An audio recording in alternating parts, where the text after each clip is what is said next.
Pour ne rien manquer, abonnez-vous maintenant. Le Grand Matin Sud Radio, 7h-9h, Patrick Roger. Et l'invité ce matin, Frédéric Souillot, secrétaire général de Force Ouvrière. Bonjour Frédéric Souillot. Bonjour. Le jour J au Conseil constitutionnel sur la validation ou non de la réforme des retraites, les suites en fonction du résultat, l'attitude des syndicats, l'intersyndicale sera-t-elle toujours unie? C'est ce que nous allons voir avec vous. Un mot pour commencer sur la mobilisation en baisse un peu hier pour l'acte 12. Logique selon vous, un petit de l'essoufflement? Alors c'est pas de l'essoufflement, 12e journée de mobilisation. Et depuis hier matin, 6 heures, blocage, barrage filtrant et tout cela, tout un tas d'actions.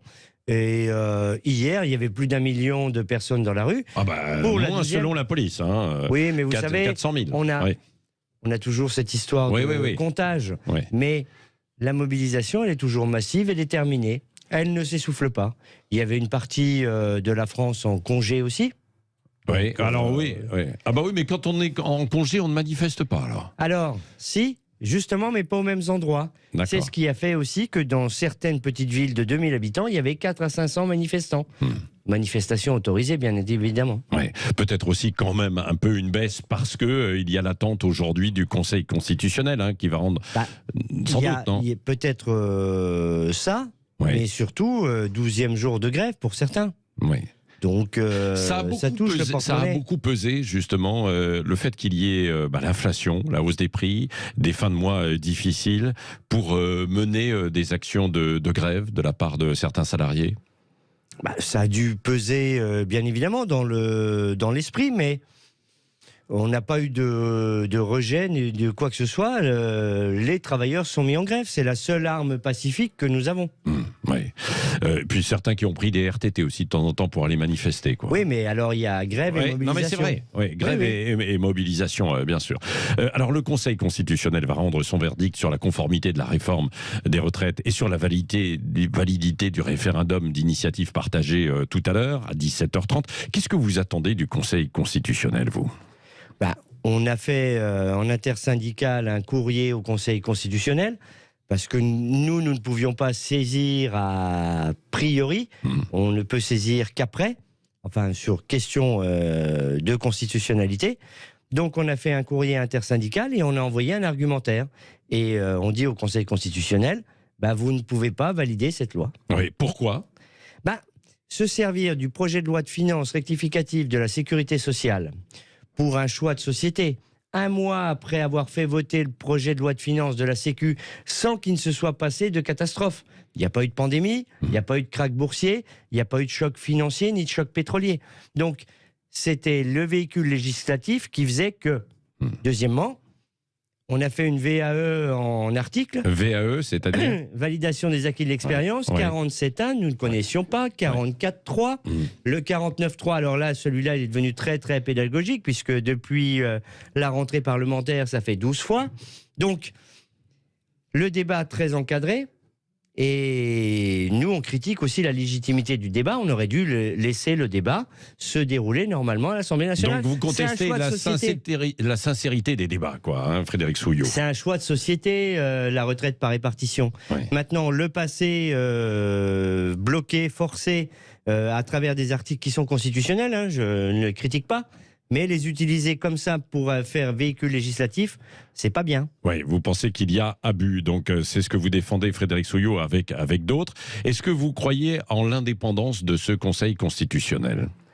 Alors moi, je suis très républicain, je respecte les institutions de notre République.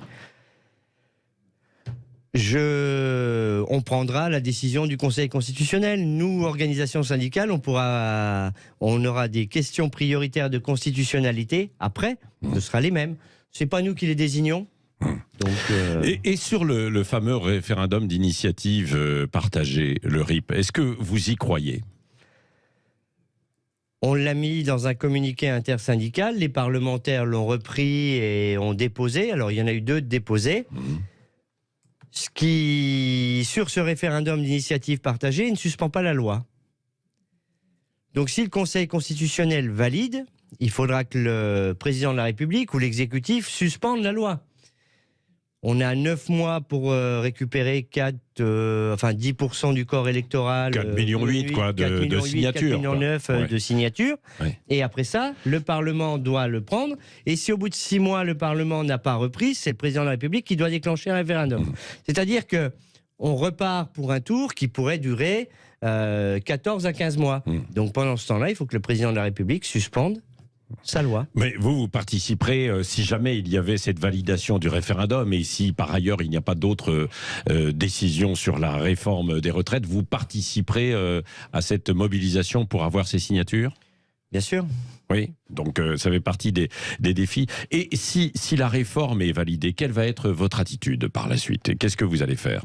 Ah mais on va continuer la mobilisation. Que la réforme soit validée par le Conseil constitutionnel, ça ne change rien dans l'état d'esprit. 94% des actifs sont toujours contre un recul de l'âge de départ ou un allongement de la durée de cotisation. Et les sondages, depuis 3 mois, on était à 51% des citoyens qui soutenaient. Aujourd'hui, on est passé à plus de 60%. Donc, l'état d'esprit de ces citoyens, de ces travailleurs, il ne va pas changer ce soir après la décision du Conseil constitutionnel. Que le Conseil constitutionnel valide ou pas, pour nous, cette loi, elle n'existe pas. Oui. On doit en obtenir le retrait, la suspension. On l'appelle comme on veut, mais le retrait. C'est toujours votre leitmotiv, hein, Frédéric Souillot, donc pour Force Ouvrière. Alors Emmanuel Macron dit souhaiter poursuivre des échanges avec les syndicats, quelle que soit la décision du Conseil constitutionnel. Sophie Binet, votre consoeur entre guillemets de la CGT, lui a dit lol. Évidemment, langage jeune, sourire. On ne viendra pas forcément. Enfin, en tout cas, on est ouvert, mais on verra quoi. Et vous, quelle est votre réponse ? Enfin, on lui a écrit il y a 2 mois, en lui parlant d'explosion sociale et de retirer son projet de réforme. Il nous a répondu en balayant d'un revers de la main en disant « Le processus démocratique n'est pas terminé, je ne vous reçois pas ». Et aujourd'hui, il nous dit « Bon, j'ai pas eu d'éclair de conscience, mais je souhaite qu'on se voit ». Eh bien, on va lui répondre ce soir en intersyndical. Oui, la réponse sera en intersyndical. Mais vous, de votre côté, Force Ouvrière, vous êtes favorable à le rencontrer, quoi qu'il en soit ? Alors moi, je suis favorable à le rencontrer si on va à l'Élysée pour qu'il nous dise « Bon, je vous ai compris, version générale de Gaulle ». Enfin, je ne suis pas sûr qu'il en soit mais capable. il ne peut pas vous donner la réponse avant que vous soyez dans son bureau. Eh bien, s'il nous appelle pour nous dire « Je retire mon projet de loi, j'ai entendu la colère sociale » et le fait que une majorité de citoyens et la grande majorité des travailleurs soient contre, et on remet tout sur le métier, on rediscute des choses. Oui. Là, dans ces conditions, vous y allez. Mais si la loi est validée et s'il vous appelle pour vous voir en disant on va échanger notamment sur peut-être la pénibilité, le monde du travail, qu'est-ce que vous lui répondrez dans ces conditions ? Je vais lui répondre tout simplement que nous lui disons depuis début octobre, il faut prendre les choses par le bon bout. Les choses par le bon bout, c'est le travail, l'emploi, la pénibilité, les carrières longues, les fins de carrière, les reconversions et tout ce qui va avec. Il ne l'a pas fait.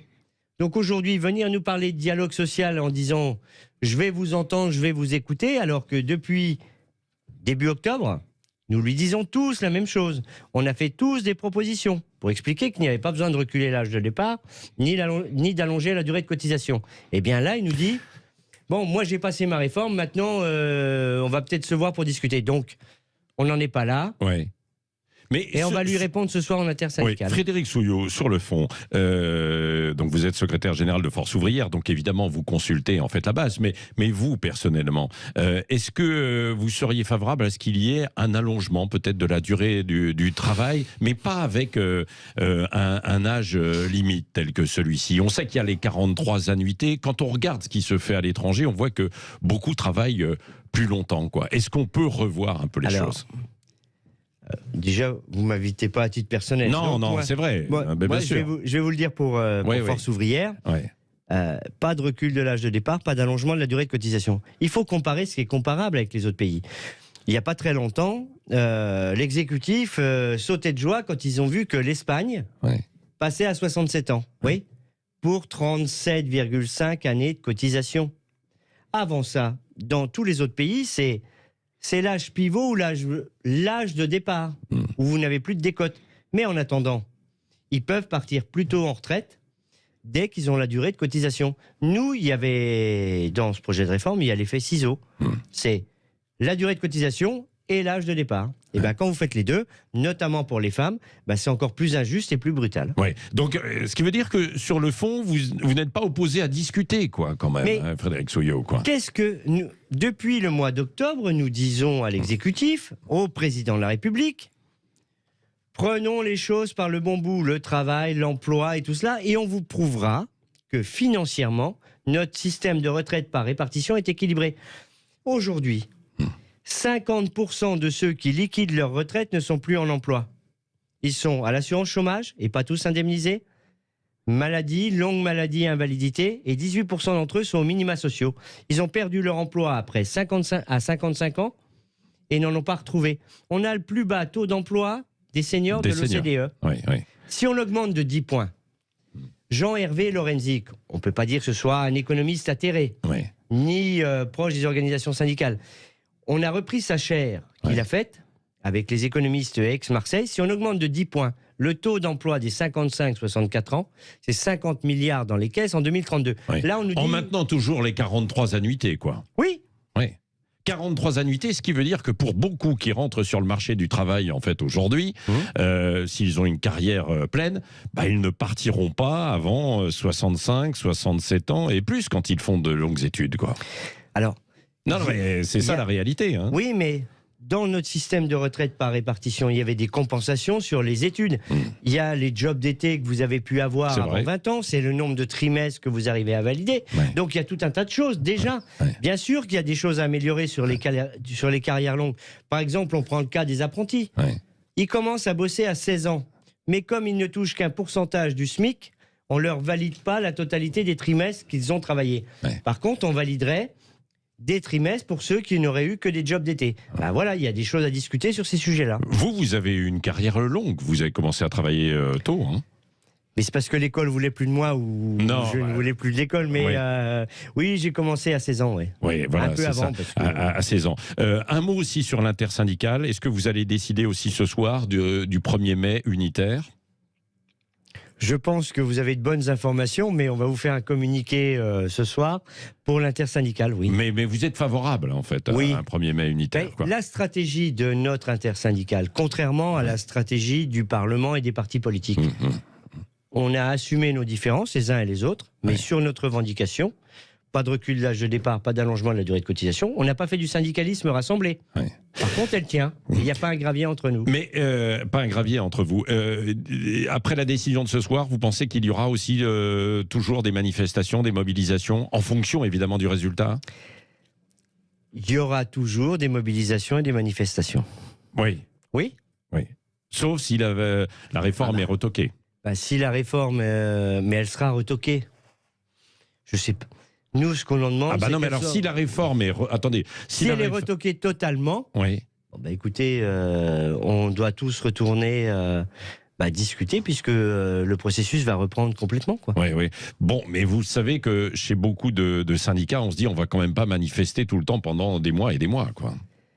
Mais vous savez, l'année dernière, on a commencé avant la réforme des retraites, le 12 juillet, la première intersyndicale. Aujourd'hui, la stratégie que nous avons menée depuis le 19 janvier, elle est responsable. La colère est légitime, les violences non, et nous organisons les mobilisations correctement. Frédéric Souillot, vous êtes arrivé à la tête de Force ouvrière sur un plan personnel il y a un peu moins d'un an. C'était en juin l'année dernière.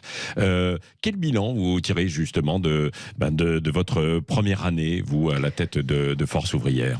Sur un plan personnel, parce que évidemment, vous arrivez à un moment donné où il y a une mobilisation incroyable, Une mobilisation qu'on a dû construire. Vous êtes élu à un congrès de syndicats, de mon syndicat, entre l'élection présidentielle et les 2 tours des législatives. Donc forcément, politiquement, ça donne un petit peu plus de pression.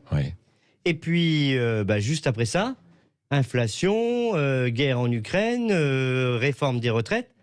Donc je ne me suis pas ennuyé, mais je suis très très fier. Bon, il va vous manquer Philippe Martinez ou pas ?